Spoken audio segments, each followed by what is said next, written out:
Hi, this is Phil with ABUS Mobile Security.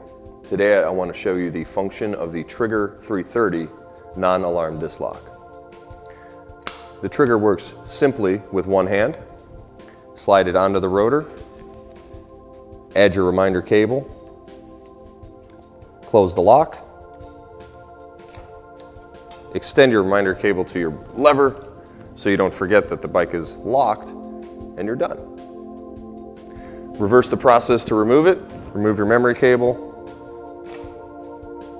open the lock, slide the lock off the rotor, and on your way. When you need security, go ABUS. Thanks for listening.